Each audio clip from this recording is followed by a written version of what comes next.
Та бид Эдрэт түүхийг уншихдаа олон нарийн хэсгүүдийг нь орхигдуулах гээд байдаг шүү дээ. Тэгвэл үүнээс сэргийлэх нэг арга бол тухайн түүхийн хамгийн чухал хэсгүүдийг тодорхойлоод тэгээд тэдгэрийг дахин дахин лавлаж харах явдал юм. Гол үйл явдлуудыг үргэлж санаж байх нь эдгээр нарийн хэсгүүд хоорондоо хэрхэн холбогдож байгааг харахад амар болгодог.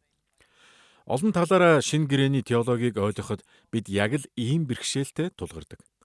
Бичвэрүүдийг уншиж эхлээд л бид бүрэн ухаж ойлгохгүй олон нарийн хэсгүүдтэй тулгардаг. Тиймээс бид шинэ гэрээнд их гол санаануудыг олж дахин дахин лавлаж харахтаа тун анхааралтай хандах ёстой юм. Энэ бол шинэ гэрээнд хаанчлал ба гэрээ гэсэн цувралын маань 2 дугаар хичээл бөгөөд Бурхны хаанчлал гэдэг сэдвтэй. Уг хичээлээр бид шинэ гэрээний хамгийн алдартай сургаалуудын нэг болох Бурхны хаанчлалын тухай тайлбарлана. Бурхны хаанчлал гэдэг нь шинэ гэрээнд маш чухал сэдэв билээ.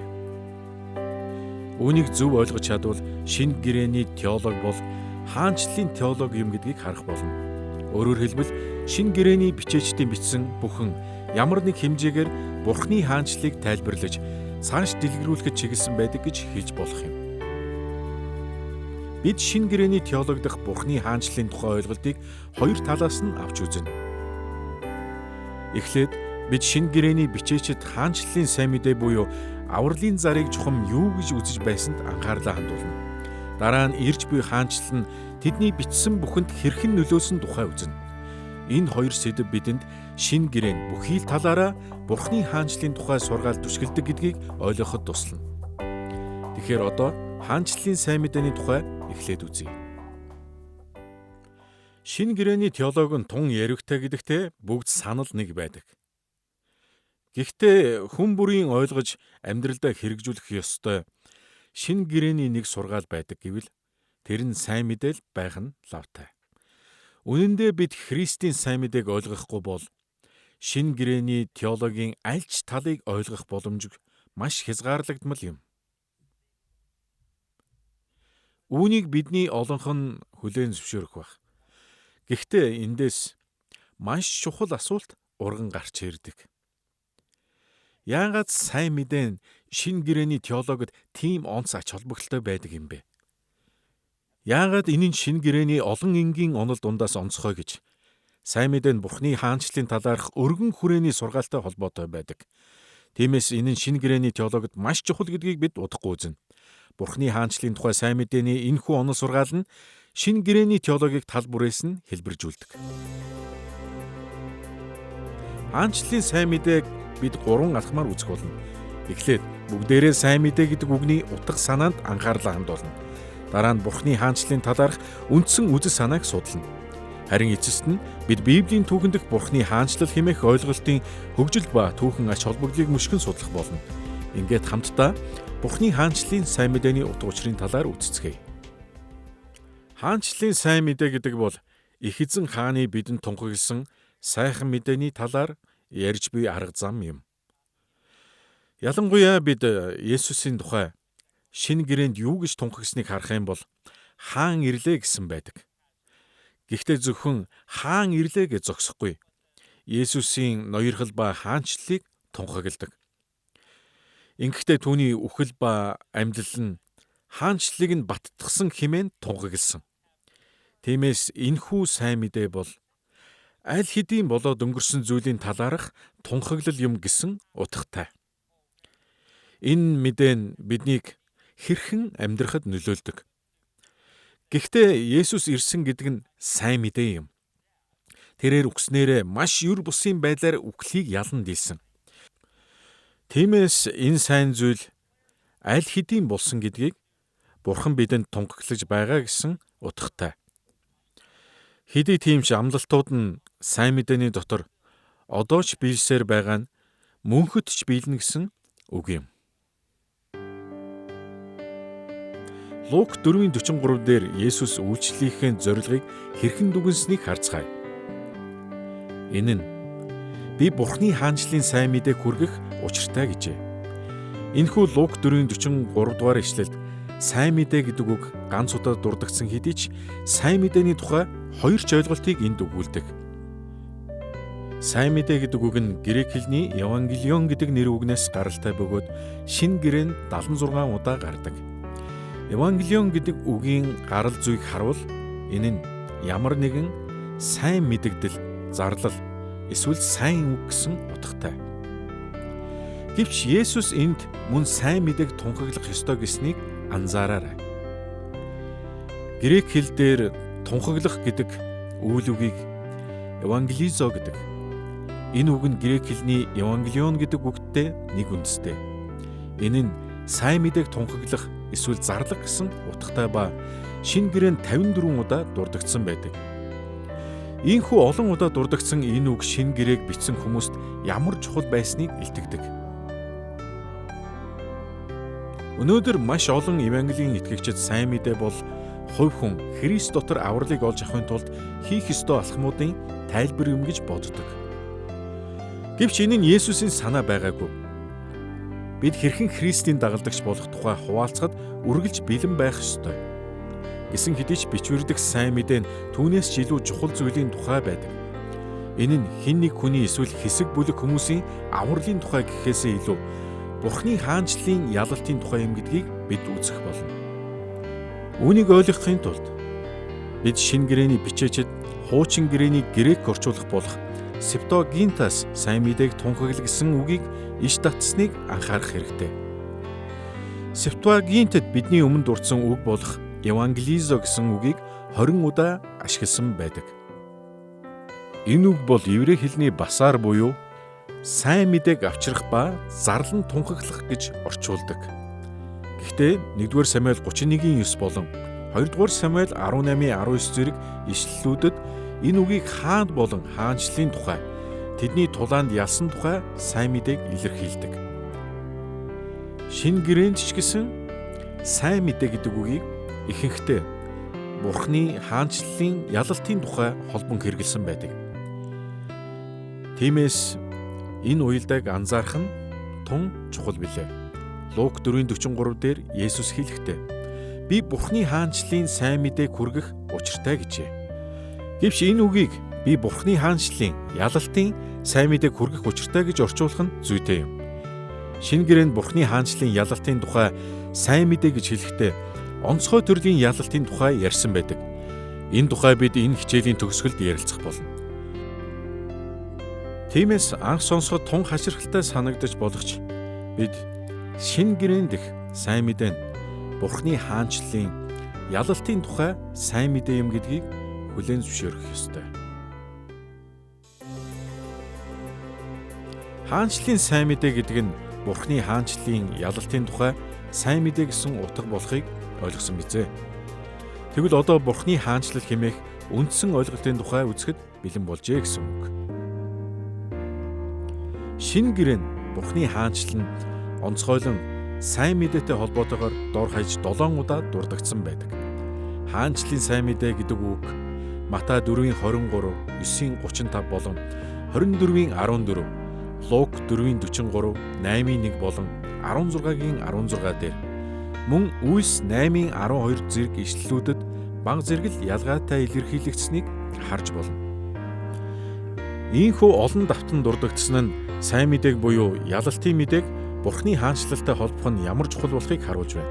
Гэвч үүнийг ойлгохын тулд бид эхлээд Есүс болон түүний дагалдагч нар Бурхны хаанчлал гэж хэлэхдээ чухам ямар утга санааг илэрхийлсэнийг ойлгох хэрэгтэй. Бурхны хаанчлал гэдэг нь Бурхны газар буй Бурхны хүмүүсийн дээгүрх Бурхны захиргааг хэлнэ. Бид Бурхны газар болох Эден цэцэрлэгт Бурхны хүмүүс болох Адам, Ева хоёр Бурхантай харилцаж Бурхан бүхнийг захирж байсныг Библийн Эхлэл номын 1 болон 2 дугаар бүлгээс хардаг. Гэвч гим нүглийн улмаас энэ захиргаа нурсан. Харин Бурхан эхлээд Авраамаар, дараа нь түүний үр удмаар, эцэст нь Мөсөгөөр дамжуулан Израилийн ард түмнийг чөлөөсний дараа хаанчлаа дахин сэргээдэг. Бурхны газар болох Канаан нутагт Бурхны ард түмэн болох Израильчуудыг Бурхан захирч байсан. Харин бүр хожим нь энэ загвар Христийн ирэлтээр бүрэн дүрэн биелэлээ олсон юм. Бурхан өөрийн томилсон хаан болох Христээр дамжуулан захирдаг болохыг харж болно. Бурханы ард түмэн гэдэгт юудэчүүд, харь үндэстнүүд болон бүх үндэстний хүмүүс, бүх овог, бүх хилтнүүд багтдаг.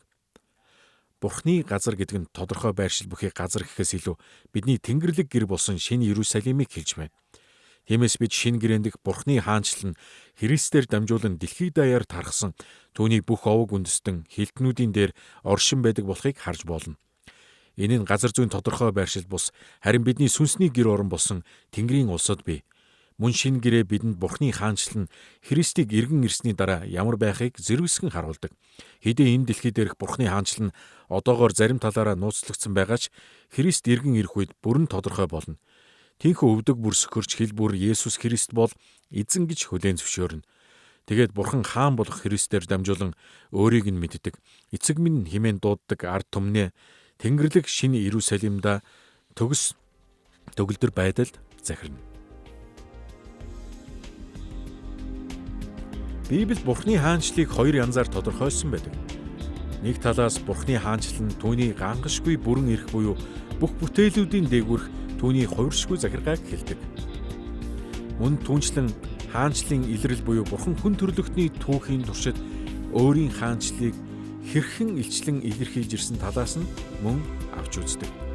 Эхлээд түүний гангашгүй бүрэн эрхийн тухай ярилцъя. 1-р Шестер 29:11 болон 1-р Тимот 6:15 дээр бүх бүтээлийг Бурханы хаанчлал хэмээсэн байдаг. Учир нь Бурхан бүтээсэн бүхнээ үргэлж захирсаар ирсэн бөгөөд захирсаарч байх болно.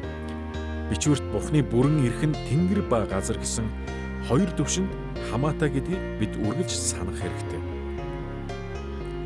Тэнгэрийн хувьд 1-р хаад 8:27 дээр Бурханы хаант засаглалын тухай өгүүлсэн байдаг. Энэхүү ишлэлд Соломон Тэнгэр болон Тэнгэрсийн Тэнгэрч бүтээгдсэн бөгөөд Бурханыг багтааж чадахгүй гэж тодорхой хэлсэн байдаг.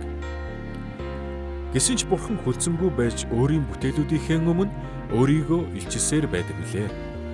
Исая 6:1 ба 2-р Шестер 18:18, Йов 1:6, Дуулал 82:1 болон Даниэл 7:9-10.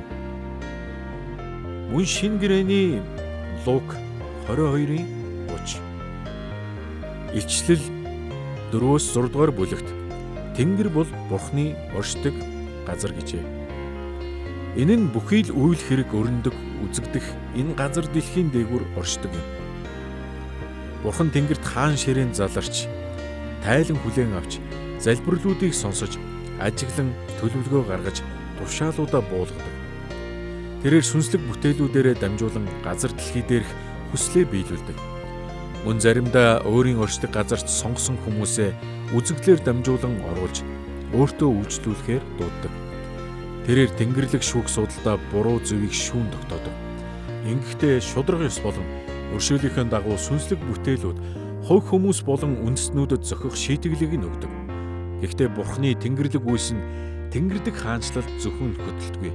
Харин доор хаанчлал буюу газар дээр хаанчлалтаач тэрээр өөрийн бүтээлүүдээ бүрэн эрхшээн захирдаг билээ. Библи Бурханы хаанчлалыг Тэнгэр ба газар дээрх ганхашгүй бүрэн эрхт хэмээсэн байдаг. Хэдий тийм ч Есүс болон шинэ гэрээний бичээчид газар дээрх Бурханы хаанчлалын тухай дурдахдаа Бурханы хаанчлал хэрхэн илэрч байгааг бодож байсан нь лавтай. Хүн төрлөختний түүхийн туршид Бурхан хаанчлалаа хэрхэн илчдэг болохыг бид энэ дэлхий дээр харж болно. За тэгэхээр бид Бурхан бүтээлүүдээ бүрэн захирсаар ирсэн бөгөөд захирсаарч байх болно гэдгийг үзлээ. Гэхдээ Бурханы хаанчлалын илрэл гэдэг нь Бурхан өөрөө тодорхой арга замаар бүтээлийнхээ дээгүрх бүрэн эрхээ түүхийн туршид илчлэн харуулж хэрэгжүүлсээр ирснийг хэлж байна. Тэгэхээр бичвэр нь Бурхан Тэнгэрдэх хаанчлалаа хэрхэн илчсэнийг баталж байхад Библийн бичээчид нь Бурхан газар дээр хаанчлалаа хэрхэн илэрхий болгосныг тайлбарлахад ихээхэн анхаарсан байдаг. Эхэнд Бурхан Эден цэцэрлэгт өөрийн хаанчлалаа нүдэнд үзэгдэхээр бодитоор байгуулсан. Бурхан анхны хүнийг энэхүү ариун дагшин цэцэрлэгтээ сууршуулж хаанчлалыг нь дэлхийд даяар тархан амьдарч тэлэх үүргийг өгсөн. Бурхны эрхэмдээд бас ариун дүр төрхөөр бүтээгдсэн хүмүүс газар дэлхийг дүүргэн захирах ёстой байлаа. Гэвч Адам Ева хоёрын хаанчлалын төлөх энэ ажилд Сатан маш том саад учруулсан юм. Үүнээс болж Бурхан өөрийн бүтээлийг харааж хүн төрлөختний үүргийг улам хүнд хэцүү болгосон. Тэрээр тэднийг Бурханд үйлчлдэг хүмүүс болон Бурханы эсрэг Сатаны тэрслэлд нэгдсэн хүмүүс гэсэн хоёр хэсэгт хувааж өргөсөн. Тэрхүү тэрслэл Библийн түүхийн туршид олон хэлбэрээр Бурханы хаанчлал цаад бэрхшээл учруулсаар ирсэн юм. Харин Бурхан өөрийг нь эсэргүүцсэн бүхнийг ялах болно гэдгийг Библи дахин сануулдаг. Түүний дүр төрх дэлхийг дүүргэн захирах зорилгодоо хүрч Бурханы хаанчлалын гайхамшгууд газар сайгүй илчлэгдэх болно. Тэр үед Бурхан бүхий л тэрслэлийг ялан дийлж бүх бүтээлүүд түүнийг бүтээгч хаан хэмээн хүлээн зөвшөөрөх болно.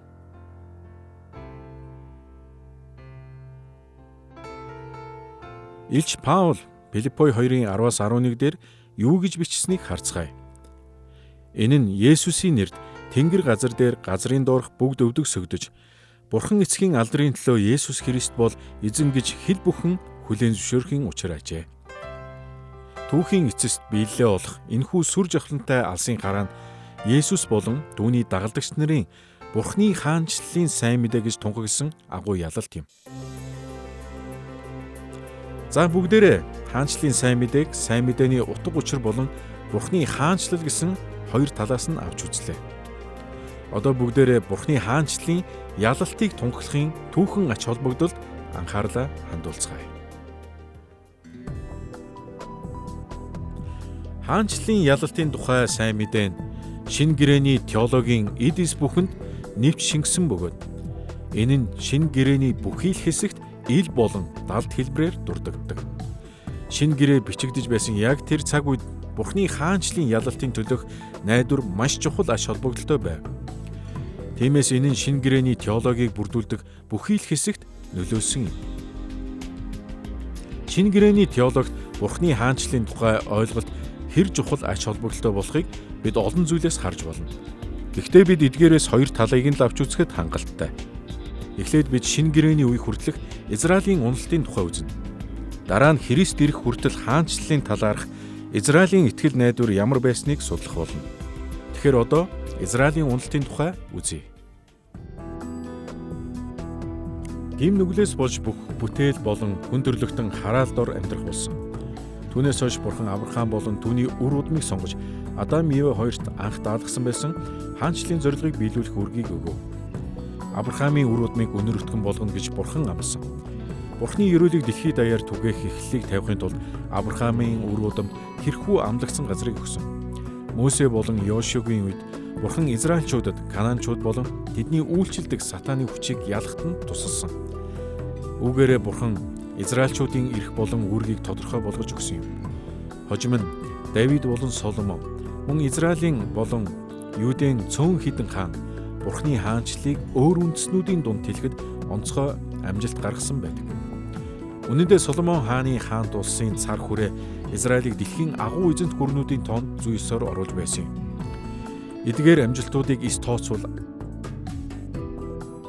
Бурханаас янз бүрээр урвсаар ирсэн. Гэвч Бурхан төвчээртэй хандаж тэдэнд гим нүглээсээ үл хамааран ирээдүйн өд хөгжин дэвжих боломжийг өгдөг байлаа. Харамсалтай нь Бурханы ард түмэн өөрсдийн гэсэн хаанчлалыг байгуулж эзэн хааны удам угсаагаа зааж нийслэлдээ сүмтэй болмогц Израилийн алдаа томшгүй болсон. Тиймээс Бурхан хариуд нь тэднийг шийтгсэн байдаг. Бурхан Ассир болон Вавилоны хорон муу эзэнт гүрнүүдийг Израилийн эсрэг босгон тэднийг бут сөхүүлж байсан юм. Олон удаагийн дайралтад Давидын гэр устж Бурханы сүм нурж Иерусалим хот сүрсэн бөгөөд ихэнх Израильчууд олзлогдсон цөллөгт явсан. Амлагдсан газар үнс нуран болж үлдэв. Ийхүү хуучин гэрээний төгсгөл гэхэд Бурханы хаанчлалын олсон амжилт бүр устж үгүй болдог. Шинэ гэрээний цаг үе хүртэл Израиль дахь Бурханы хаанчлал нь харь үндэстнүүдэд болон тэдний 500 гаруй жилд үйлчилсэн Сатаны шүтээнүүдийн дарлал доор зовж шаналж байсан. Харамсалтай нь орчин үеийн Христ итгэгчид дээрх нөхцөл байдлыг сайн мэддэггүй. Учир нь хуучин гэрээний үеийн Бурханы хаанчлалын уналт шинэ гэрээний теологид хэрхэн нөлөөснийг гүйцэд анзаарч ойлгодгүй.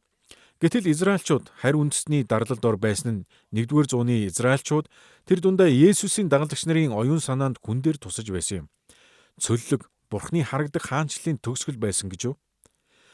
Бурхны хаанчлалд найдвар өгөх сайн мэдээ байдгүй хэмээн 1-р зууны үед евдээчүүд гайхширч байлаа. Энэ нөхцөл байдал шинэ гэрээний бичээчдийг Бурхны хаанчлал дуусаагүй гэдэгт итгэлтэй байхад нөлөөлсөн. Тэд итгэл найдвар алдраагүй. Цөллөгийн цаг үе дуусна гэсэн сайн мэдээг Назарын Есүс тунхагласан юм. Мөн Израиль бүтлгүүцсэн хэдий ч Бурхны ялгуулсан хаанчлал Христийн дотор дэлхийд даяар түгэх болно. Бүгдээрээ Бурхны хаанчлалын тухай ойлголтын түүхэн ач холбогдлыг Израилийн уналтаа хамааруулж авч үзлээ. Одоо цөллөгийн дараах Бурхны хаанчлалын төлөх итгэл найдварын тухай ярилцахад бэлэн боллоо. Хуучин гэрээнд Бурхан Израильчуудад хандан иш үзүүлэгч нараараа дамжуулан тэдний итгэмжгүй зангаас нь болж тэдэнд ялагдал болон цөллөг удахгүй ирнэ гэдгийг анхааруулж байсан. Гэвч Бурхан инэрл хайрынхаа дагуу цөллөгт байгаа тэдэнд агуу ялалтын төлөө гимээсээ ирэхийг иш үзүүлэгч нараараа дамжуулан уриалсан байдаг. Эдгээр иш үзүүлэлгүүд олон талтай байсан хэдий ч ерөнхийдөө Бурхан дайснуудыг нь бут цохиж өөрийн ард түмнээ дэлхийг эзэлсэн сүр жавхлан тэг хаанчлалынхаа ивэл өрөөлд хүргэнэ гэж Израиль итгэж найдаж байлаа.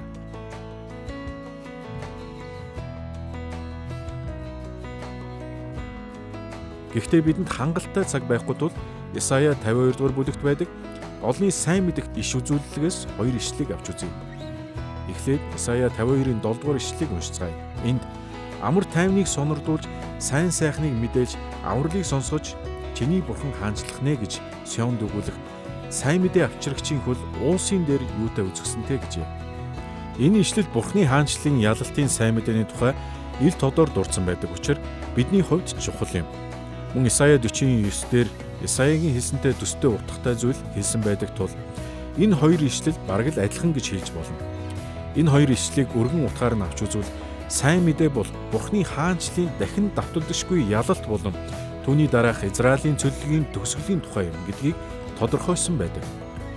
Итгэл найдвараар дүүрэн энэ зөвгөнлүүд 1-р зуунд амьдарч байсан ихэнх евдээчүүдийн теологийн үзэл бодолд ихээхэн нөлөөлсөн гарцаагүй. Мөн шинэ гэрээний теологч нөлөөлсөн гайх зүйлгүй билээ. Хуучин гэрээний хөөрөндлүүдэд бараг бүхэлдээ цөллөгийн тухай сэдэв давмгаалсан байдаг. Адам Ева хоёр болон Эден цэцэрлэгийн тухайч эргэн сөгсөн байдаг бөгөөд Израилийн түүхийн нэгэн хэсэг болгосон байна. Тиймээс хуучин гэрээний хөөрөнлийн ихэнх хэсгийг бүрдүүлдэг энэ төрлийн таагүй үйл явдлууд цөллөгийн дараах итгэл найдварыг өөрийн ирэхгүй ирж хайхад хүргэж байсан биз. Тэгэхээр ойрын ирээдүг зөгнсөн зөвгөнлүүд их бий. Ялангуяа Исая номонд Бурхан өөрийн ард түмнийг сэргээн гэдэл. Гэхдээ эдгээр зөвгөнлүүдийг бүтээлийн үеийн түүхтэй холбож харвал Израильчууд газар нутгаа эргүүлж авсан ч эхлэл болон түүнээс жаахан хойно үүссэн гол гажуудлыг засахад хангалтгүй тодорхой. Тиймээс хуучин гэрээний иш үзүүлэгч нар ямар нэгэн онцгой хаан Израилийг даруй чөлөөлөхийг хүсэж байсан нь аргагүй биз. Гэвч үүний зэрэгцээ тэд Бурханы ард түмний жинхэнэ дээд төлөөлөгч, жинхэнэ чөлөөлөлтийг авчраасаа гэж бас хүсэж байсан юм. Исая 52-ын 7 дугаар ишлэгийг анхааралтай судлах юм бол Бурханы хаанчлалын ялалтын төлөх Израилийн итгэл найдвартай холбоотой 4 зүйлийг онцлсон байдаг. Эхнийх нь сайн мэдээ авчрагч нь Сионд авралыг сонсгож бас сайн сайхныг мэдээлнэ гэж Исая хэлсэн. Энэ хоёр үг хоёулаа еврей хэлний басар гэдэг үг бөгөөд Септуагинтэд евангелизо гэж орчуулагдсан байдаг. Яг энэ үгийг шинэ гэрээнд Христийн доторх Бурханы хаанчлалын ялалтын тухай сайн мэдээний тухай илэрхийлэхдээ ашигласан байдгийг бид өмнө нь харсан. Хоёрдугаарт Исая 52-ын 7 дугаар ишлэгийг Ром 10-ын 15 дугаар ишлэлд иш татсан байдаг. Тэр ишлэлд Христ итгэлийн сургаал номлон Израилийн цөллөг дуусах үед сайн мэдээг зарлах тэр сайн мэдээ авчрагчийн тухай Исаягийн зөвнөлийг биелүүлсэн гэж Паул тайлбарласан байдаг. Гуравдугаарт сайн мэдээ бол амар тайван болон авралын тухай тунхаглал юм гэдгийг зөвлөсөн.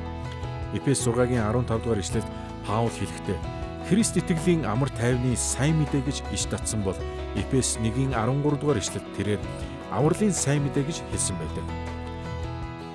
Дөрөвдүгээрт энэ ишлийн сүүлийн мөрөнд сайн мэдээг дүгнэн чиний Бурхан хаанчлан гэж тунхагласан байдаг.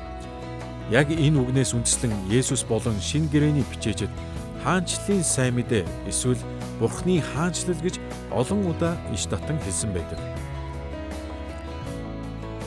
За бүгдээрээ Исая 52-ын 7 дугаар ишлэл Исая Израилийн итгэл найдвар ирэх тухай хэрхэн зөвгөсдгийг үзлээ. Одоо яг энэхүү бүлгийн 10 дугаар ишлэлийг хамтдаа харцгаая. Энд Исая Израилийн хүсэж байгаа ялалтын хоёр талыг зөгнөн хэлсэн юм. Эхнийх нь Бурхны дайснууд ялагдах тухай тэр зөгнөн хэлсэн. Бурхны дайснуудын ялагдлын тухай Исая 52-ийн 10 дугаар ишлэлийн эхний хэсэгт ил тодор хэлсэн байдаг. Энэ нь эзэн ариун мутраа хамаг үндэстний нүдэн дээр ил гаргав. Бурхан ариун мутраа ил гаргах гэсэн нь хүч чадалтай мутраараа дайнд дайснуудаа бут зохино гэсэн утгатай. Хуучин грек сайн мэдэх хүн бүр Бурхан дайснаа олон удаа ялж байсныг мэднэ. Тэгвэл Бурханы ялалтын тухай зөгнөл юугаараа тийм онцгой юм бэ? Энэ ишлэлд Исая Бурхан дайснуудаа хамаг үндэстний өмнө ялна гэсэн юм. Өөрөөр хэлбэл Израилийн цөллөг дуусны дараа Бурхан газар сайгүй байх бүх дайснаа бүрэн төгс ялна гэж Исая зөгнсөн юм. Тэрээр тэдний сүр хүчийг дарж газар дэлхийгээс зайлуулж мөнхийн шийтгэл рүү илгээх юм. Бурхны дайснуудын ялагдлын тухай Исая 52-ийн 10 дугаар ишлэлийн эхний хэсэгт ил тодор хэлсэн байдаг. Энэ нь эзэн ариун мутраа хамаг үндэстний нүдэн дээр ил гаргав. Исая 52-ийн 10 дугаар ишлэгийг сонсноо. Эзэн ариун мутраа хамаг үндэстний нүдэн дээр ил гаргав. Газрын бүх хязгаар Бурхны маань авралыг үзнэ. Хуучин гэрээнд Бурхан өөрийн хүмүүсийг олон удаа аварч байсныг бид мэднэ.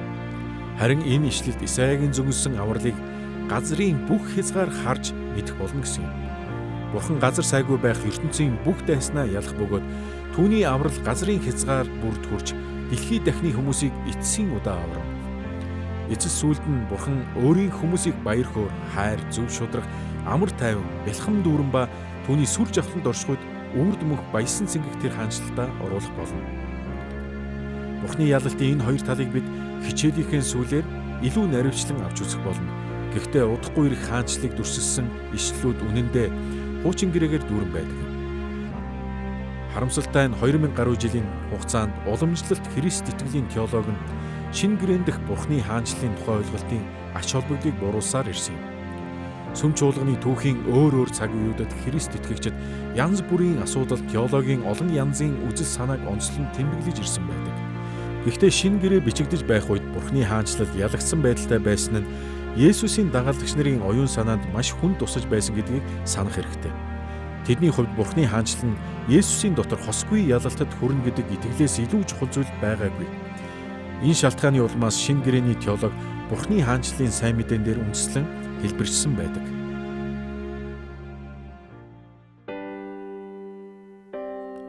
Бурхны хаанчлалын тухай энэхүү хичээлээрээ бид шинэ гэрээний теологи дах хаанчлалын сайн мэдээний тухай сэдвийг танилцууллаа.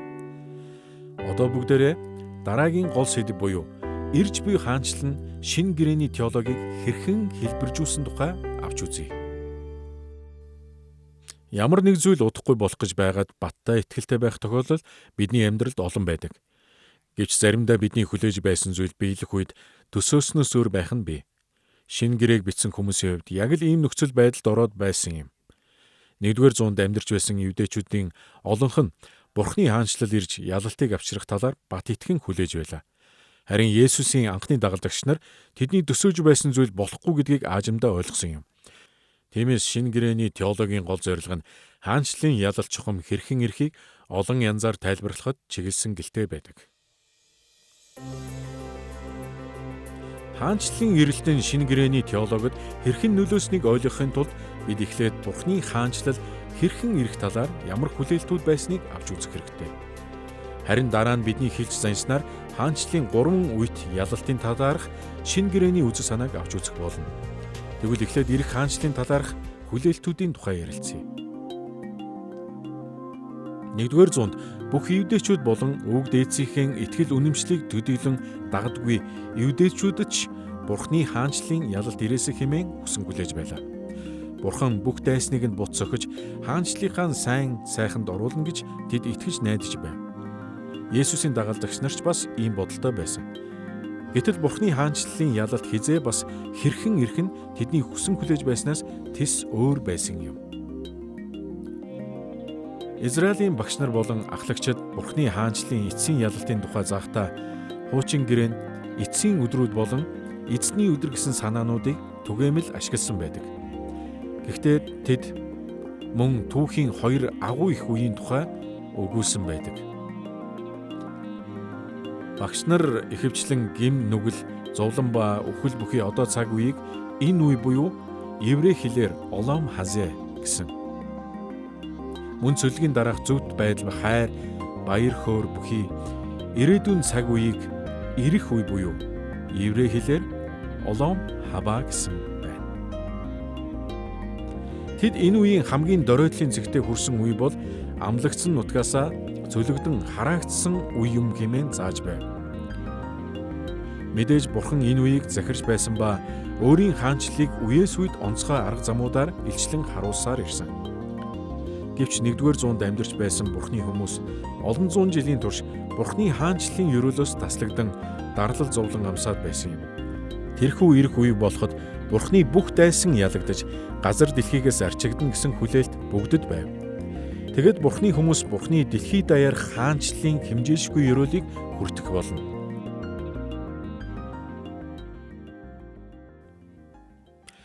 Библийн утга зохиол болон Библийн тухай яриа хэлэлцүүлгүүдээс бид заримдаа энэ үе болон ирэх үе гэсэн нэр томьёог олж хардаг шүү дээ. Эдгээр хэллэгүүд дараах утгатай байна. Энэ үе гэдэг бол гим нүглийн уналтаас хойших үе буюу хүн төрлөختний одоо амьдарч буй эрнийг ба цаг хугацааг хэлнэ. Энэ бол гим нүгэлд унсан дэлхий дээрх амьдрал юм. Хуучин гэрээний иш үзүүлэгчдийн хүлээж байсан ирэх үе бол Бурхан ямар нэгэн байдлаар Деважинг дахин байгуулах цаг үе юм. Тэр үед шин тэнгэр, шин газар бий болж хүмүүний чулуун зүрх үгүй болно. Бид бүгд Бурханы хүслийг бүрэн төгс дагаж биелүүлнэ. Хүн төрлөختөн байтугай адгуус амьтдын дундаж хүчирхийлэл үгүй болно. 1-р зуунд Юудын бүлэглүүд нь энэ үеэс ирэх үе рүү шилжихээс өмнө түүхэн жухам юу болох талаар өөр үзэл бодолтой байсан. Гэхдээ тэдний олонх нь ялагдлын энэ үеэс Бурханы ялалт бүхий хаанчлал руу шилжихэд аимшигтай болно гэдэг дээр санал нэгдэж байв. Давидын хаан ширээг залгамжлагч Месая нь Тэнгэр элчнэр болон Бурханы итгэмжит хүмүүсийг удирдан Бурханы дайсан болсон хүмүүс болон сүнслэг хүчнүүдийг ялах болно хэмээн тэд итгэдэг байв.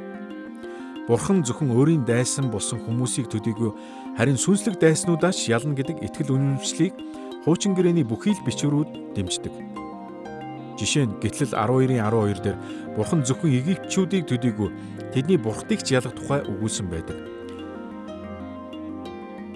Мөн 1-р Самуэль 5:1-12 дээр Бурхан Филистчүүдийн эсрэг дайтаж тэдний Дагон хэмээх хурамч шүтээнийг нь буд зогсон тухай бий. Исая 21:9 дээр Бабилоны ялагдлыг тэдний бурхтыг ч устгасантай холбосон нь мөн ийм учиртай.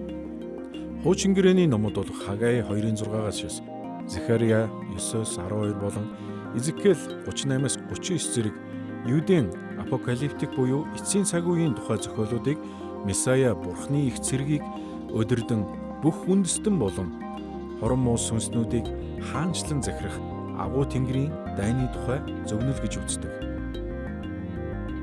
Ийхүү Месая Бурханы бүх дайсныг ялж Бурханы хүмүүсийг авран бүх дэлхийн сүр жавхланд хаанчлалдаа оруулах юм. Нөгөө талаараа Юудын энэ итгэл үнэмшил түгээмэл байсны улмаас Есүсийн дагалдагч нар бас Бурханы хаанчлалыг өөрөөр хүлээж байлаа.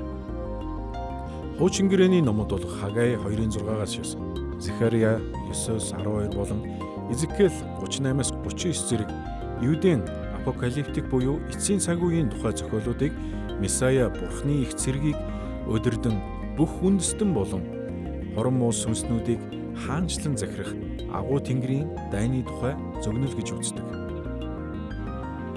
Ийхүү Месая Бурханы бүх дайсныг ялж Бурханы хүмүүсийг авран бүх дэлхийн сүр жавхланд хаанчлалдаа оруулах юм. Нөгөө талаараа Юудын энэ итгэл үнэмшил түгээмэл байсны улмаас Есүсийн дагалдагч нар бас Бурханы хаанчлалыг өөрөөр хүлээж байлаа. Амлагдсан Месая гэдэгт бат итгэж байснараа Юдэйчүүдээс ялгаатай байв. Есүсийг Месая гэж тууштай итгэсэн нь тэдний шинэ гэрээний номуудад бичсэн бүхий л зүйлд гүн нөлөөлсөн.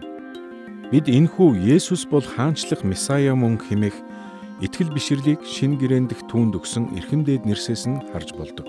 Жишээ нь шинэ гэрээнд Есүсийг Христ хэмээн 529 удаа нэрлсэн байдаг.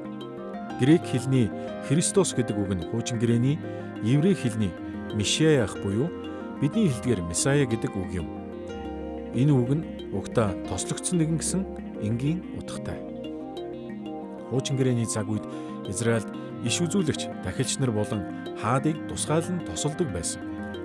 Харин шинэ гэрээний цаг үе ирэхэд тослогдсон нэгэн эсвэл Месая гэдэг үг нь ирэх үеийг авчрах агуу Давид хааны удам гэсэнтэй ижил утгатай болсон байна. Шинэ гэрээнд Есүс төгсөн хоёр дахь эрхэм дээд нэр бол Бурхны хүү юм. Үүнийг заримдаа хүү эсвэл хамгийн дээд нэгний хүү зэргээр мөн хэлдэг. Энэ нь шинэ гэрээнд нийт 118 удаа гардаг. Энэ нэр томьёо нь Есүс бол Израилийн жинхэнэ хаан гэдгийг тодорхойлдог. Тэгвэл Иохан 1:49-дэр Натанаэл Есүст юу гэж хэлснийг харцгаая. Энэ нь та бол Бурхны хүү, та бол Израилийн хаан гэжээ. Матай 16:16 дээр Петр Есүст итгэх итгэлээ ийхүү илэрхийлсэн байдаг. Тэрээр та бол Христ, амьд Бурхны хүү гэжээ. Петрийн ийхүү хэлсэн нь Есүсийг нэрлсэн 3 дахь эрхэм дээд нэрх болох Давидын хүү гэсэнтэй адил юм. Энэ нэр нь Матай, Марк, Лукийн сайн мэдээнд дор хаяж 20 удаа гардаг. Энд Есүсийг Давидын хаан ширээний зүй ёсны бөгөөд Бурхны томилсон залгамжлагч хэмээжээ. Жишээ нь Лук 1:32-33 дээр Габриэл Тэнгэр элч Мариад мэдээ дуулгахдаа ийхүү хэлжээ. Энд Есүс тэр хүү агуу нэгэн болох бөгөөд хамгийн дээдийн хүү гэж дуудагдана. Эзэн Бурхан түүнд өвөг Давидынх нь хаан ширээг өгөх болно.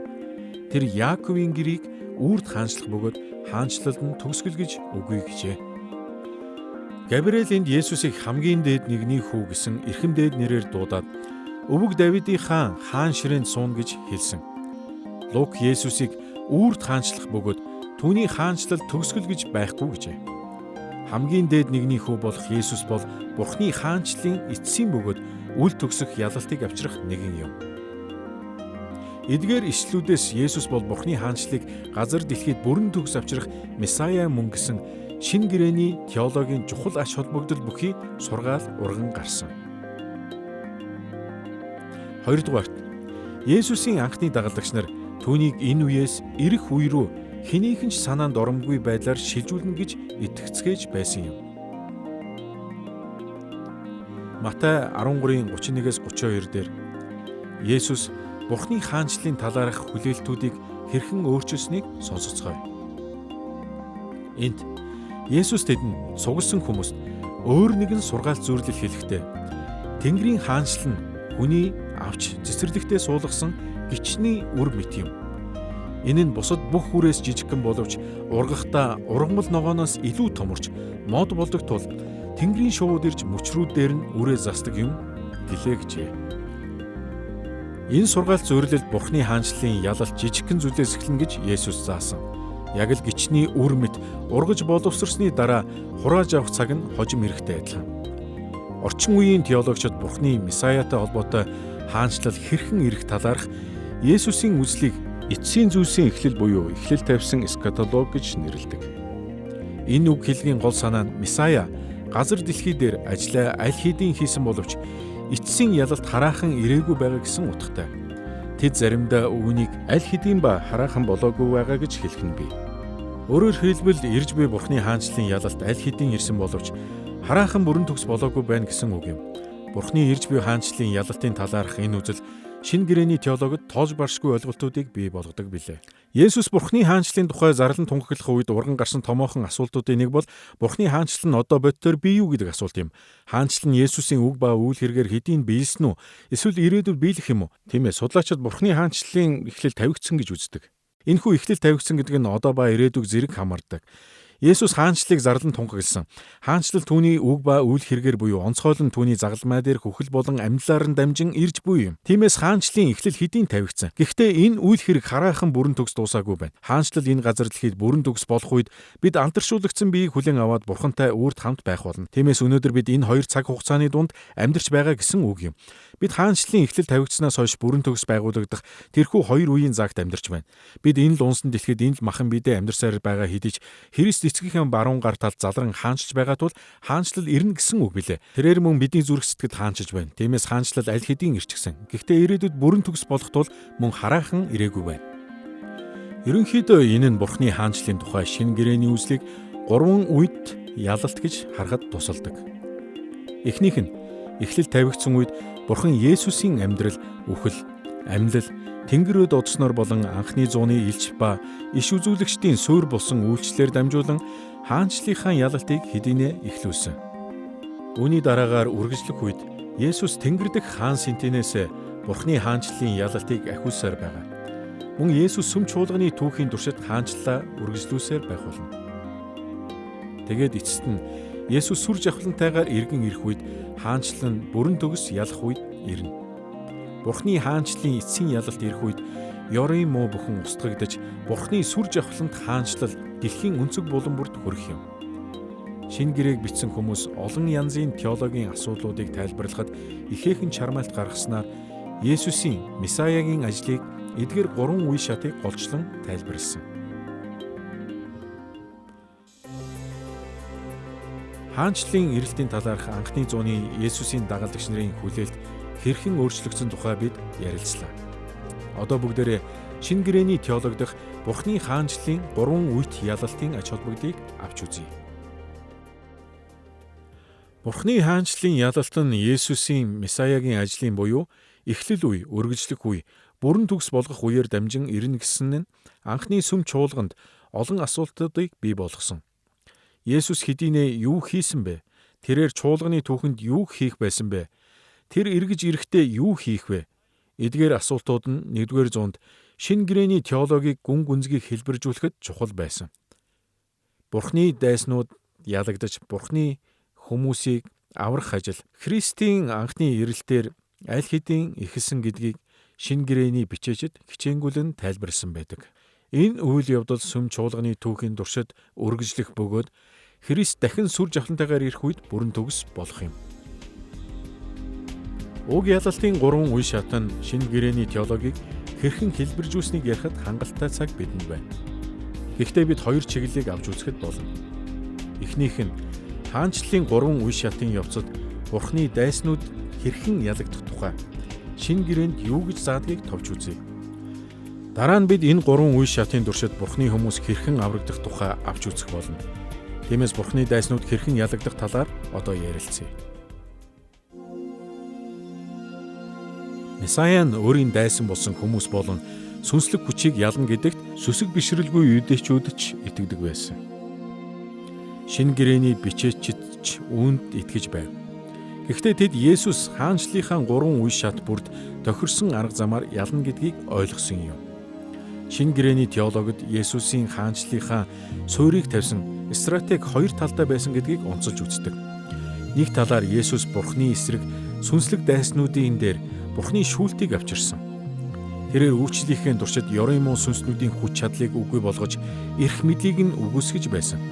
Харин нөгөө талаар тэрээр Бурхны дайсан болсон хүмүүст Бурхны хайр өршөөлийг боломжтой болгож өгсөн юм. Христийн хүмүүсийн төлөөх хайр өршөөл тэдэнд олон ёроолыг авчирсан. Мөн энэ нь ёрын сүнснүүдээс тэдний боол байсан хүмүүсийг нь булааснаар тэднийг бут зөхөн ялах нь дамжиггүй. Матай 12:28-аас 29 дээр Есүс өөрийн энэхүү төлөвлөгөөг тайлбарласан байдаг. Энэ нь гэвч би Бурхны сүнсээр жүтгэрүүдийг зайлуулсан. Тийм Бурхны хаанчлал та нарт ирчгээд байна. Бярта хэрэг эхлээд хүлэхгүй бол хэрхэн гэрт нь орж эд хөрөнгийг нь дээрэмдэж чадах билээ. Тэгж байж л гэрийг нь дээрэмдэн шүү дээ гэжээ. Есүс ирж жүтгэрүүдийг хүлсэн буюу гэрийг нь дээрэмдэхийн тулд Бярта хэрийг хүлсэн. Өөрөөр хэлбэл Есүс жүтгэрүүдийг хөөж жүтгэрийн хүлээс дор байсан хүмүүсийг чөлөөсөн юм. Иохан 12:31-32 дээр Есүсийн хэлсэн үгнээс бид бас энэхүү хоёр талт стратегийг харж болно. Энд одоо энэ ертөнц шүүгдэх гэж байна. Одоо энэ ертөнцийн захирагч зайлуулагдах болно. Би газраас өргөгдвөл бүх хүнийг өөртөө татна гэж айлтлаа гэжээ. Хаанчлалын эхлэлийг тавигдах үед Есүс бузар сүнснүүд рүү буюу энэ ертөнцийн захирагч болох Сатан руу дахин нэг удаа дайрсан. Тэр түүнийг зайлуулж хүчгүй болгосон. Есүс Сатаныг ийхүү буцахын зэрэгцээ хүн төрлөختөнд авралыг өгсөн юм. Ялагч Христ буюу Христос Викторийн тухай үзэл нь хэрхэн бидний гмийн төлөө өвхөж өр төлөөсийг төлсөн гэдэг Христийн талаарх ойлголттой нийцэж холбоотой байдаг юм бэ гэж хүмүүс заримдаа гайхдаг. Иохны сайн мэдээнд цөлд могой өргөгцөнтэй адил хүний хүү өргөгдөх тухай Есүс 3 дахь удаага ярьсан байдаг. Энэ нь Иохан 12 дугаар бүлэгт бий. Тэрээр энэ хүү өргөгдөх тухайга энэ ертөнцийн захирагч зайлуулагдах болно гэсэн мэдэгдэлтэй холбосон байдаг. Есүс тэр хараагдсан могон оронд өөрийгөө тавьж үхлийг өөрийнхөө дотор шийтгэн устгахын тулд өгсөн юм. Христос Викторийн хуваар түүний хийсэн анхны үйлс бол загалмай дээр өргөгдөж өөрийнхөө дотор үхлийг устгах явдал байлаа. Бурхны сүнслэг дайснуудыг ялан дийлсэн нь Христийн хаанчлалын эхлэлийг тавих ажлын маш чухал хэсэг байсныг Еврей 2:14-өөс 15 зэрэг ишлэлүүдээс харж болно. Шинэ гэрээг бичсэн хүмүүс Христийн загалмай дээр төлөөс болон амиа өгснийг хоёр талт стратеги талаас нь тайлбарлаж бичсэн байдаг. Есүс өгснээр Сатаны хүн төрлөختнийг захирч байсан хүч үгүй болсон гэдгийг тэд тодорхой бичсэн байдаг. Мөн хүн төрлөختний гмийн төлөөс болсноороо Есүс гим нүгэл болон үхлийн болцлолд байсан хүмүүсийг чөлөөсөн юм. Эдгээр ойлголтуудын талаар Колосай 2:15 дээр Илч Паул хэрхэн бичсэнийг харцгаая. Энд захирагчд болоод эрх баригчдыг зэвсэггүй болгоод тэр Христ тэднийг загалмай дээр ялж тэднийг нийтэд үзүүлэн болгов гэжээ. Есүс загалмай дээр амиа өгч хүмүүсийн нүглийн хүчнээс чөлөөлөхөд жөтгөрийн хүч болон эрх мэдлүүд нь захирагч байр сууриа алдсан. Үүнийг гэрэлт харуул Эфес 4:8 дээр Христ үхлээс амилж дээш өргөгдснөөрөө Сатаны боол болсон хүмүүсийг олзлон авсан гэснийг уншихдаа гайхах зүйлгүй. Энд өндөрт дээш гарахдаа тэрээр олзллыг олзолж хүмүүст бэлгүүд өгсөн гэдэг. Үүнээс үзвэл эрэгтэй эмэгтэй хүмүүс Христэд итгэх үед тэрээр тэднийг Сатаны хаанчлалаас чөлөөлөн авдаг гэжээ. Бурхны эсрэг сүнслэг дайснуудыг ялах Есүсийн энэхүү стратеги нь Үүс номдох Христийн элч нарын эхлэл суурийг тавих ажилд ч мөн гардаг. Элч нар Есүсийн үлгэр дуурайлаг даган харь үндэстнүүдийн дунд сайн мэдээг тунхаглаж, жүтгэрүүдийг хөөж олон хүнийг Сатаны болжлоос аварсан юм. Мэдээж сүм чуулганы түүхийн туршид үргэлжилж буй Христийн хаанчлалыг авч үзвэл Христийн дагалдагчид Есүсийн эхлэл үедээ хэрэгжилж байсан стратегийг дагаж байсныг харж болно. Тэд Бурхны дайсан болсон хүмүүсийг ялахаас илүү Бурхны ажилд саад тэг болдог ёрын сүнснүүдэд анхаарлаа хандуулж байсан юм. Өнөө үед Христ итгэгч олон хүн үүнийг ойлгохгүй байна. Хэдий тийм шинэ гэрээний хаанчлалын теолог бидэнд Есүсийн сүм чуулган хүмүүстэй тэмцэлддэггүй, харин Сатан болон бузар сүнснүүдтэй тэмцдэг гэдгийг сануусаар байдаг. Бурхны сүнслэг дайснуудыг ялах нь бидний үүрэг хариуцлага мөн. Эфес 6:11-ээс 12 зэрэг ишлүүдээс харахад шинэ гэрээ бидний бэрхшээл болон асуудлуудыг бузар сүнстэй холбон тайлбарласан ийм учиртай. Дараах ишлэгийг уншицгаая. Энд та нар диаволын заль мэхний эсрэг зогсож чадахын тулд Бурхны өвч зэвсгийг агсан. Учир нь бидний тэмцэл бол мах цусны эсрэг биш, харин энэхүү харанхуй ертөнцийн захирагчид эрх мэдэл, хүчнүүд, тэнгэрлэг оршихуйдах ёрын муу сүнслэг хүчний эсрэг билээ гэжээ. Өнөө цагийн Христ итгэгчид амьдралд нь тулгарч буй асуудлуудыг хүмүүстэй л ихэвчлэн холбож ойлгодог.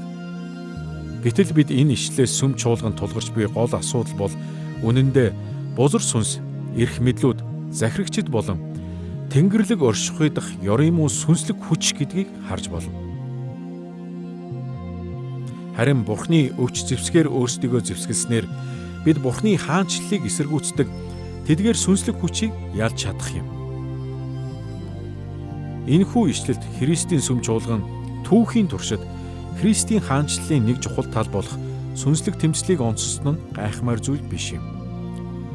Сатан болон бузар сүнснүүдэд хийх байнгын тэмцлийн тухай Эфес 4:27, 1-р Тимот 3:7, 2-р Тимот 2:26, Яаков 4:7, 1-р Петр 5:8, 1-р Иохан 3:8 болон Юда 9 зэрэг бусад олон ишлэлүүдэд дурдсан байдаг. Мөн үүний зэрэгцээ бид Бурхны өршөөл хайрыг түүнийг эсэргүүцэгч хүмүүст үзүүлэх ёстойг 2-р Коринт 5:20 дээр сануулсан байдаг. Энэ нь иймээс бид Христийн төлөөх элчин сайд юм. Бурхан биднээр дамжуулан ятгах байгаачлан Христийн төлөө та нараас бид гуй. Бурхантай эвлэрцгээ гэдэг. Паулийн үлгэр жишээг даган бид Христийн элчин сайд болох Бурхны хаанчлалыг төлөөлөгчийн хувьд Бурхныг түүний дайсан болсон хүмүүстэй эвлэрүүлэх замаар сүнслэг дайснуудыг нь ялсаар байх болно. Шинэ гэрээний теологийн салшгүй нэг хэсэг нь Христийн хаанчлал бүрэн төгс болсноор Бурхны дайснуудыг ялах тухай ойлголт байдаг. Харин хаанчлал бүрэн төгс болох тэр үед Есүсийн стратегид маш том өөрчлөлт гарах болно гэдгийг ойлгох нь чухал. Христ иргэн ирэх тэр үедээ Бурхныг эсэргүүцдэг хүмүүс дахин өршөөл үзүүлэхгүй. Харин тэрээр тулааныг удирдан Бурхныг эсэргүүцдэг хүмүүс болон сүнслэг дайснуудаа бүрэн төгс ялж эцсийн шүүлтээр шүүн газар зүтгхийгээс устгах болно. Ичлэл 19:13-аас 15 дээр хаанчлалыг бүрэн төгс болгох тэр үед Бурхныг эсэргүүцдэг хүмүүсийг хэрхэн буцсахих талаар юу гэж бичсэнийг хамтдаа харцгаая. Энд түүний нэрийг Бурхны үг гэдэг ажээ. Цагаан бөгөөд цэвэр, нарийн майланган хувцс өмссөн тэнгэрийн дайчид цагаан морь дунан түүнийг дагаж байв. Түүний амнаас хурц сэлэм гарсан байх бөгөөд түүгээр тэр үндэстнүүдийг зохих юм гэжээ. Үүний адилаар Христ сүр жавхлантайгаар иргэн ирэх тэр үед бузар сүнснүүд болон сатааны эцсийн шүлт болох болно гэдгийг Ичлэл 20:10 дээр тодорхой хэлсэн байдаг. Энэ нь тэднийг мэхэлсэн диавол хөхөр бүхий галтнуур таяглаа. Тэнд мөн араатан болоод хурамч шивзүүлэгч байхаагаад тэд үеийн үед өдөр шөнөгүй дарчлана гэдэг. Мэдээж бид эдгээр асуудлуудын тухай маш товчхон ярьж байгаа. Хэдий тийм боловч та бүхэн шинэ гэрээний бичээчэд хаанчлалын ялалтыг энэ талаас нь ойлгуулахыг хичээн чухал тооцож байсныг эдгээр жишээнүүдээс харж чадсан байх гэж бодож байна. Тэд хаанчлалын эхлэл үе болон үргэлжлэх үед бузар сүнснүүдийг эсэргүүцэж харин Бурхны эсрэг хүмүүсийг инэрл хайраар хайрлах нь ямар чухал болохыг онцгойлон ойлгуулахад санаагаа чилээсэн юм. Мөн тэд Христ иргэн ирэх эцсийн тэр үед Бурхны дайсан бусан хүмүүс болон бузар сүнснүүд бүгд Бурхны эцсийн шүлтэд орох болно гэжээ. Эдгээрээс харахад Бурхны дайснуудыг ялах нь шинэ гэрээний теологийн маш чухал хэсэг гэдэг нь батлагдаж байна. Хаанчлал нь аль хэдийнэ эхэлсэн бөгөөд бидний дунд байна. Гэхдээ бүрэн төгс болох тэр үеийг хүртэл үргэлжлүүлэн байгуулагдсаар байгаа билээ. Тэгвэл Есүс дайснуудаа аль хэдийн ялчихсан уу гэсэн асуулт гарч ирнэ. Тэгэхээр юуны өмнө загалмай бол сатаныг ялсан хамгийн чухал ялалт юм. Энэ утгаараа хамгийн чухал тулаандаа ялчихсан гэсэн үг. Жишээ нь Илчлэл 12 дугаар бүлэгт ариун хүмүүс ах дүүсгийг нь буруутгагч нэгэнд хариу өгч түүнийг хурганы цусаар ялдаг. Тэд сатаныг ялсныг энэхүү Илчлэл 12 дугаар бүлэгт зүрлэлээр тайлбарлсан байдаг ба тэд түүнийг хурганы цусаар ялдаг. Тиймээс тулаанд аль хэдийн ялсан гэсэн үг. Гэвч яг Гитлертэй адил тэр дэлхийн 2 дугаар дайнд ялагдсан гэдгээ мэдэж байсан ч тулалтгаа болоогүй шүү дээ. Тэр уур хилэндээ шатаж өөрийнх нь цаг дуусаж байгааг мэдэж байсан. Сатан бас яг ийм байдалд байгаа юм. Тиймээс сатан бол одоо бүр эрчтэйгээр хорон муу зүйлээ хийж байгаа. Сайн мэдээ тараах ажил өргөжин тэлж хүмүүс итгэлд ирэх тусам хүмүүсийн амьдралд сүм чуулгануудад болон газар бүрт зөвхт байдал тогтох бүр сатан ба харанхуйн хүчнийхэн ажлаа эрчимтэй хийсээр байдаг. Бүрэн төгс ялалтыг авчрах эцсийн тэр тулааны дараа энэ дэлхий дээр Бурхан ба Христийн хаанчлал бүрэн тогтож үрд мөнх хаанчлах болно. Хамгийн гол нь тэрхүү ялалтад хүрэх замаа тогтоосон тул Филиппой 2 дугаар бүлэгт өвдөг бүр сүгдэж хил бүр Есүс бол эзэн гэж хүлээн зөвшөөрнө гэж бичсэн байдаг. Гол ялалтаа аль хэдийн байгуулжээ. Тиймээс зарим талаараа ялалт хүмүүсийн амьдралд биелэлээ олсоор байгаа. Ариун сүнсний хүчээр олон хүн өвдөг сөгдөн их эзнээ хүндэж байгаа. Харин эцсийн тэр өдөр хүн бүр өвдөг сөгдөнө.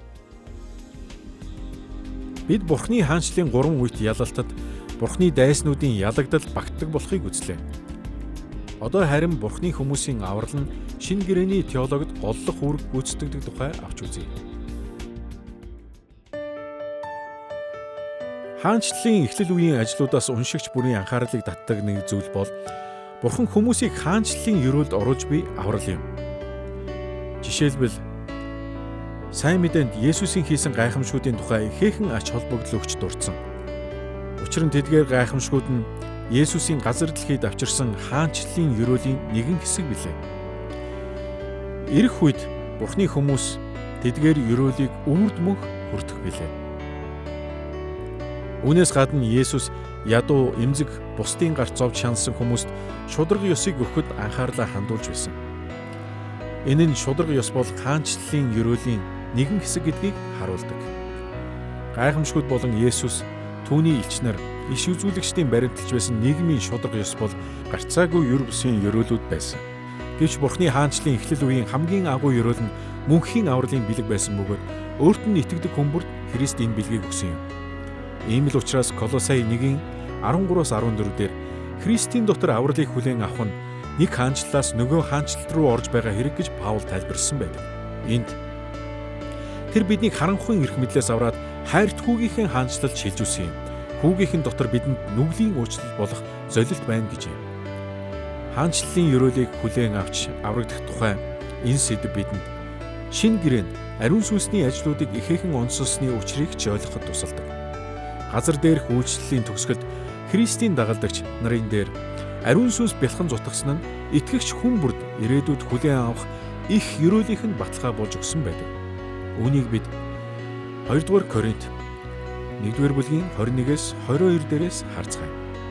Энэ нь Христ дотор биднийг та нартай хамт баттгаж тосолсон нь Бурхан мөн. Тэр биднийг бас тамгалсан ба зүрхэнд маань сүнсийг барьцаа болгон өгсөн аж гэжээ.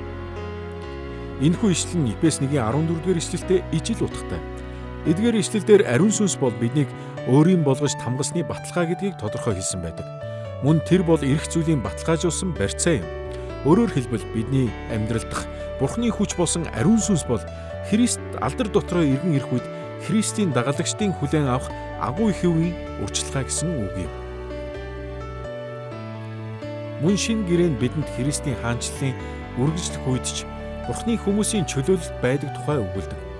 Сүм чуулган өсөн хөгжиж байгаа энэ цаг үед ч Христийн дагалдагчид Бурхан тэднийг хэрхэн чөлөөлж хаанчлалынхаа ёроолд оруулсан гэдгийг санаж байх хэрэгтэй. Үүнийг шинэ гэрээний бичээчид урамшуулан загсан юм. Бурхан биднийг гэм нүглийн шийтгэлээс авраа зогсохгүй. Ариун сүнсний бэлгээ сүм чуулгандаа үргэлжлүүлэн өгсөөр байдаг. Үүнийг шинэ гэрээний теолог бидэнд үргэлж сануулдаг. Жишээ болгож 1-р Коринт 4:20 дээр хэрхэн хэлснийг харцгаая. Энд учир нь Бурхны хаанчлал ярианд бус харин хүч доор байна гэжээ. Өөр олон ишлэлд бичигдсэнтэй адил энд Паул хүч гэж хэлэхдээ ариун сүнсний хүчийг хэлж байсан юм. Бурхны сүнс бол түүний хүмүүс өдөр тутмын амьдралдаа мэдэрч байдаг Бурхны ёроолуудын гайхамшигт баталгаа мөнөөс мөн. Сүнс биднийг ариусгаж амьдралд маань олон сайн үр жимс авчирдаг. Мөн дайсныг эсэргүүцэх хүч чадлаар биднийг тэтгэдэг. Өнөөдөр Христийн чуулганы олон урсгалууд итгэгчдийн амьдрал дах ариун сүнсний үүрэг оролцоог чухалчлахаа багасгасаар байна. Гэсэн ч Христийн хаанчлалын үргэлжлэх үеийн туршид ариун сүнс нь бидний агуу их ёроол байсаар л байх болно. Шинэ гэрээний теолог мөн хаанчлалын үргэлжлэх үед амьдарч байгаа Христ итгэгчдийн хожим ирэх хаанчлалын илүү агуу ёроолуудад итгэж найдахыг уриалдаг. Еврей 12:28 дээр Христийн дагалдагчдыг хожим хүлээн авах ёроолоо санан итгэмжтэй байхыг ятгсан байдаг. Энэ нь иймээс бид үл ганхах хаанчлалыг хүлээн авсан тул талархлаа илэрхийлцгээе. Үүгээр хүндлэл, айдас бүхий тааламжит үйлчлэлийг Бурхан дөргөх юм гэжээ. Мөн Яаков 2:5 дээр юу гэснийг харуул. Бурхан энэ ертөнцийн ядуусыг өөрийг нь хайрлагсдад амласан хаанчлалын өвлөгчд болгож тэднийг итгэлдээ баян байлгахаар сонгоогүй гэж үү гэжээ. Яаков чуулганы итгэгчдэд хандан баян байдаг гэд хаанчлал өвлөн авахгүй тулд баян ядуугаар нь хүмүүсийг ялгахгүй байхыг заасан. Харин итгэлээрээ баян буюу Есүст хайртай хүмүүс амлагдсан хаанчлалыг өгнө гэж хэлсэн байна. Есүс хаанчлалын суурийг тавихтаа л аль хэдийн өөрийн хүмүүсийг чөлөөлж хаанчлалын ёроолд оруулсан. Тэгээд тэр ёроол нь сүм чуулганы түүхийн туршид үргэлжсээр байна. Гэхдээ бүрэн төгсөөр хаанчлалыг байгуулах тэр үеийг хүртэл энэ нь мөн бүрэн төгс гүйцэлдэхгүй гэдгийг Библи бидэнд заадаг. Харин хаанчлал бүрэн төгс байгуулагдах тэр үед л Бурхны хүмүүс хаанчлалын бүх амлагдсан ёроолыг бүрэн дүүрнээр хүлээн авах болно. Илчлэл 11:15 дээр энэ талаар хэлэхдээ ертөнцийн хаанчлал нь бидний эзний болон түүний Христийнх болсон тэр үеийн үед хаанчлан гэжээ. Христ иргэн ирэхэд энэ дэлхийн хаанчлал Бурхны ялалт дүүрэн хаанчлалаар бүрэн солигдно. Тэнгэр элчнэр Христийг магтан дууж буй тухай Илчлэл 5:9-10 дээр юу гэж бичсэнийг харцгаая. Хуйлмал номыг авч лацнуудыг нээх зохистой нь таамаг. Учир нь та нялуулсан бөгөөд өөрийн цусаар бүх овог хил ард түмэн болон үндэстнүүдээс Бурханд ариун хүмүүсийг арилжин авч өгсөн билээ. Та тэднийг Бурхны маань төлөөх хаанчлал ба дахилч нар болгосон. Тэд дэлхий дээр хаанчлах болно гэжээ. Хаанчлал бүрэн байгуулагдах тэр үед Бурхны хүмүүс бүгд хаанчлалын дахилч нар болж дэлхий дээр хаанчлах болно. Есүс иргэн ирж эцсийн ялалтаа байгуулах тухай бид бодохдоо Есүс дайснуудаа францчуудын хэлдгээр force majeure буюу давагдшгүй хүчин зүйлээр бут сохино гэж бодож болохгүй. Илчлэл номд Есүсийг амандаа сэлэмтэй байна гэж хэлсэн нь мэдээж үгийн сэлэм, шударга ёсны сэлэм, бүхнийг илчлэн ил гаргах эцсийн шүүлтийн тухай ярьж байгаа юм. Үүнтэй адил ариун хүмүүсийн хувьд шинэ гэрээний ойлголтоор бол гэрчлэл гэдэг нь гол сэдэв юм. Бүхий л амьдралынхаа туршид Есүст итгэх итгэлээ сахиж дайснаа хайрлахын тулд нөгөө хацраа өгч бусдын хувьд тэнэглэл мэт байсан ч хамаагүй хийх хэрэгтэй бүхнээ тэд гүйцээсэн. Тиймээс эцсийн шүүлт болоход бүх зүйл илчлэгдэн бүгд ил тод болж үнэн ялах болно. Энэ нь ариун хүмүүсийн хувьд сайн мэдээ бөгөөд харин Есүсийг түүний үгийг эсэргүүцдэг хормон хүмүүсийн хувьд муу мэдээ байж таарна.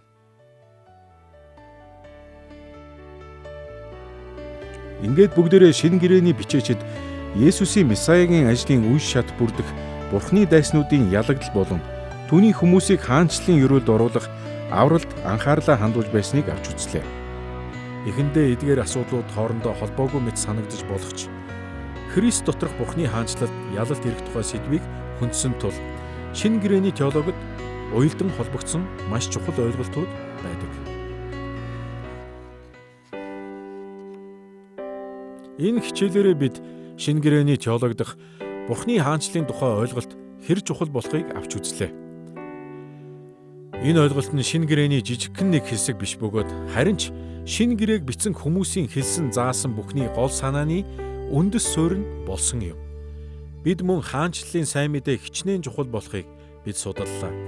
Мөн бид шинэ гэрээний теолог Христийн ирж буй хаанчлалын эхлэл, үргэлжлэл болон бүрэн төгс болох үе шатуудыг хэрхэн чухал тооцдог тухай ярилцлаа.